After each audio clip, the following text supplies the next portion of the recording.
নমস্কার, কলকাতা টিভি ডিজিটালে আপনাদের সকলকে জানাই স্বাগত। আমি রয়েছি স্বর্ণালী আপনাদের সঙ্গে। এই মুহূর্তে যে গুরুত্বপূর্ণ খবর আপনাদের সামনে দিতে চলেছি তা কিন্তু যথেষ্টই লাভজনক। কি সেই খবর? 1 লাখ টাকা বিনিয়োগে আপনার অ্যাকাউন্টে ঢুকতে পারে 47 লক্ষ টাকা। কি চমকে গেলেন? অবশ্যই চমকে যাওয়ারই মতো। তবে অবশ্যই এক্ষেত্রে বেশ কিছু সময়ের এবং অবশ্যই টাকার যে একটা পরিমাণ তার উপর কিন্তু এই লাভ আপনার অ্যাকাউন্টে ঢুকবে কিনা তার উপর কিন্তু এই বিষয়টা অনেকটাই নির্ভর করে। এবং কি সেই 47 লক্ষ টাকা কিভাবে আমরা পেতে পারি, বা এই 1 লক্ষ টাকার বিনিয়োগে বা বিনিময়ে আমরা 47 লক্ষ টাকা কিভাবে আমাদের অ্যাকাউন্টে আসতে পারে সে বিষয়ে কিন্তু জানাবো। জানা যাচ্ছে এই যে 2000 সালে প্রায় 2800 টাকার এমআরএফ শেয়ার 2026 সালে তা 1,35,580 টাকায় পৌঁছয়। অবশ্যই শেয়ার বাজারের যে বিষয় আমরা দেখে থাকি, শেয়ার বাজারের যে রহস্য তা কিন্তু বোধহয় ফেলুদা বা ব্যোমকেশ তারা এলেও সলভ করতে পারবেন না।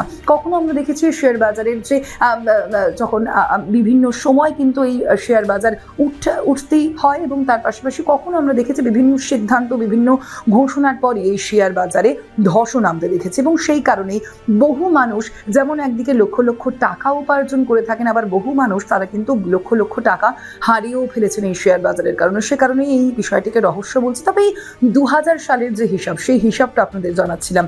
2000 সালে বলা হচ্ছে এমআরএফ শেয়ারে, সেই শেয়ারে যদি 2800 টাকার যে শেয়ার ছিল তা কিন্তু এবার দাঁড়িয়েছে 1,35,580 টাকায় পৌঁছেছে। এবং কোম্পানির মূলত যে স্থিতিশীলতা রয়েছে, যে লাভ রয়েছে, যে ব্র্যান্ডের যে শক্তি রয়েছে, সেই কারণেই কিন্তু এই যে লাভ, সেই লাভ কিন্তু যারা বিনিয়োগ করেছিলেন 2000 সালে তারা কিন্তু সেই 2000 সালের থেকে সেই বিনিয়োগের পরিমাণ, সেই টাকা কিন্তু তাদের 47 লক্ষ টাকায় গিয়ে পৌঁছেছে। এবং তা সেই যে বিনিয়োগের লাভ তারা কিন্তু পাচ্ছেন 2026 সালে। কিভাবে সেই লাভ পাচ্ছেন আপনাদের জানাবো।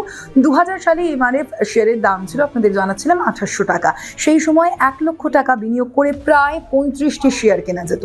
তৎকালীন ক্ষেত্রে অনেক যে বিনিয়োগকারী রয়েছেন তারা কিন্তু এই যে সুবিধায় যে বিনিয়োগ কিন্তু তারা করেছিলেন, এবং সেই কারণেই তারা যে 47 লক্ষ টাকার যে একটা চমকপ্রদ একটা লাভ কিন্তু তারা করতে পেরেছেন বহু বিনিয়োগকারীরাই। এবং কিভাবে এই প্রক্রিয়া আপনাদের জানাবো। 2026 সালের মধ্যেই এমআরএফ শেয়ারের দাম 1,35,580 টাকায় পৌঁছয়। ফলে যেই 35টি শেয়ারের কথা আপনাদের বলছিলাম, সেই 35টি শেয়ারের মূল্য দাঁড়ায় কিন্তু 47.45 লক্ষ টাকা। অবশ্যই ডিভিডেন্ড এবং বোনাস যোগ করলে যে টাকাটা আরও বাড়বে তা কিন্তু বলাই বাহুল্য। এবং একই সঙ্গে এই যে এমআরএফের সাফল্যের যে মূল কারণ যে বলা হচ্ছে তা কিন্তু বলছে যে টায়ার শিল্পে নেতৃত্ব এবং নিয়ন্ত্রিত ঋণ এবং ব্যবসায় লাভ, এবং সেক্ষেত্রে যে পুনঃ বিনিয়োগ, এবং অবশ্যই প্রাথমিকভাবেই আমি বলেছি যে এই কোম্পানির স্থিতিশীলতার লাভ এবং ব্র্যান্ড শক্তি যেটা রয়েছে, সেই কারণে এই যে লাভ পাওয়া যাচ্ছে, অর্থাৎ 1 লক্ষ টাকা যদি কেউ বিনিয়োগ করে থাকে 2000 সালে যারা বিনিয়োগ করেছিল তারা কিন্তু এই লাভ পাবে।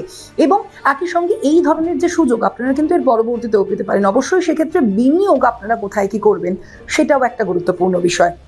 ভবিষ্যতে ম্যানুফ্যাকচারিং থেকে শুরু করে অটো, বিদ্যুৎ, ফার্মা, প্রতিরক্ষা এবং গ্রিন এনার্জি সেক্টর বড় রিটার্ন দিতে পারে, এবং সে কারণেই কিন্তু আপনারা সেখানে বিনিয়োগ করতে পারেন। অবশ্যই আমি বলছি বলে না, ইতিহাস কিন্তু তেমনটাই বলছে। এবং তার পাশাপাশি কিন্তু আপনারা অবশ্যই কোনো বিশেষজ্ঞদের থেকে পরামর্শ নিন যে এর পরবর্তীতে কোথায় আপনারা বিনিয়োগ করবেন, কারণ আপনারা যেই সময় যখন যে বিনিয়োগ করবেন সেই বিনিয়োগের বদলেই কিন্তু আপনারা সেই অনুযায়ী রিটার্ন পাবেন, এবং একটা বড় অঙ্কের রিটার্নও কিন্তু আপনারা সুনিশ্চিত করতে পারেন।